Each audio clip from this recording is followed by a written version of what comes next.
Already this morning, tornadoes have been reported in central Florida. This one caught on cam along I-75. This is the so-called Alligator Alley. The video is from our Orlando station. No word, though, on injuries or damage. And Milton is already prompting one of the largest evacuations in the state's history. All right, let's check back in with Connor Hansen, joining us live from Tampa, Florida, with more. Anything changed in the last hour, Connor? Roxy and Sandra, just since the last time we spoke, we're really feeling this rain and wind pick up. You mentioned the evacuations. We heard from Tampa's mayor saying they're happy with the way people have gotten out of the way, out of the storm's path, but people who've left, people who've stayed, they're still anxiously waiting to see exactly where this storm is going to land in about 12 hours. Floridians have been rushing to board up their homes and clean up piles of debris left over from Hurricane Helene as they brace for another major hurricane churning in the Gulf. We're just trying to clear as much as we can out and just pray for the best. Hours before landfall, Milton is already bringing rain and wind to parts of Florida.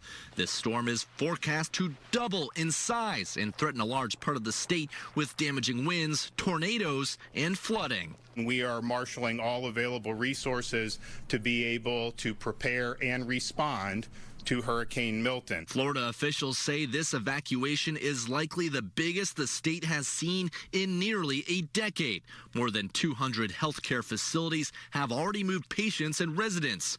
But one of the largest hospitals in Milton's path, Tampa General, will remain open. The hospital has installed an on-site energy plant for power, as well as a flood barrier they say can withstand storm surge up to 15 feet. It's not going to be filling up like a bathtub. This is water that's going to violently be pushed onshore from the Gulf of Mexico. In that hospital you just saw, it's just across the water from me, so you can see it wouldn't take much storm surge to really get near that level. And after millions of people were asked to leave their homes, we're told the Florida Highway Patrol will now be escorting fuel trucks to some of those gas stations along that busy evacuation route. We know some people have been having trouble finding gas. Aroxia, Sandra. Connor, I know that we've been calling this the storm of the century, possibly, and we've said that before, though, with Superstorm Sandy. Do you know how this is going to compare to some of the devastating storms we've seen in the past? Well, I can tell you people in Tampa are really concerned because, you know, they're calling it the storm of the century, and that's because it's been about 100 years since this size storm, this size hurricane has come directly towards Tampa, so it still remains to be seen if it really will be a direct hit or if it'll be further south. But this could really be a serious storm. We heard from the president, the vice president a little bit earlier, urging people to take this really, really seriously. The ground here is saturated. There's still debris from 2 weeks ago from the last hurricane.